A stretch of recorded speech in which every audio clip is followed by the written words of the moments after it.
Qaranglar, ko'cha qop-qorong'i.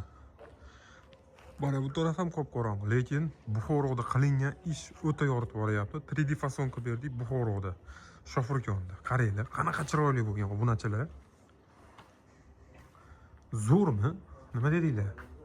Bu qaranglar, lampochkalar yonishiga necha baho. Buxoroda qilingan ish 1 kvadrati 250 ming so'mdan qilib berildi. Uyda egasi yo'l kerak, faqat lesa yotoq joy yemoq-ichmoqqa berdi xolos. Bu fason faqat lazerda chiqadi. Nimaga qilmadingiz? Material no'tu va mana bu lampochkaning ichiga ham полностью nima ishlatilgan? Nержавейка. Mana bu ko'k nержавейка ishlatganmiz. Vafshi chiroyli bo'lib, xudo xolasa mana tovlanib turibdi. Qaranglar. Kimda kim shunaqa telefon kerak bo'lsa, pastdagi raqamlarga obunaga chiqinglar, xudo xolasa borib qilib beramiz. Xizmatimiz O'zbekiston bo'ylab. Bu ishimiz Buxoroda mana.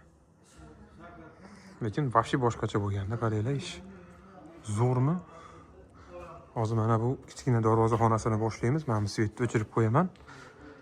Chunki to'kni ko'p oladi-da bu. Mana darvozaxonasi. Nimaga buni bunaqa qilib qo'ydinglar desangiz, mana bundan o'ta pastga tushib ketmasligi uchun bir xil 3D formatda qildik.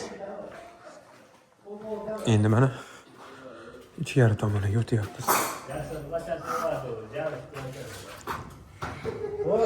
Mana ichkari tomonlari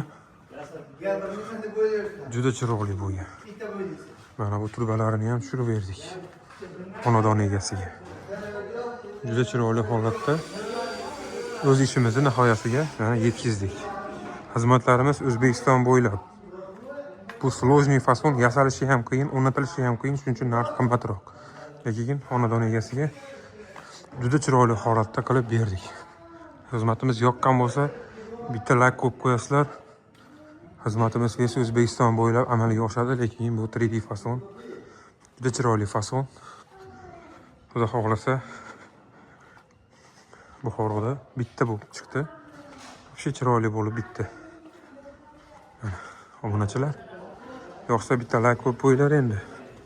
Shuncha qilgan mehnatimizga. Mana hozir ish jarayonlari faqat mana bu yon boshlari, mana bu tomonlari qoldi. Lekin qo'ldan kelgancha chiroyli qilib qilyapmiz. Yo'qsa bitta like. Bitta like qo'yib qo'yasizlar. Shogird bola ham mana ishni yoryapti. Shogird bola, birorta narsa deb qo'ying endi. Nima deysiz klientlarga? Zakaz bersinmi? Tortinyaptilar.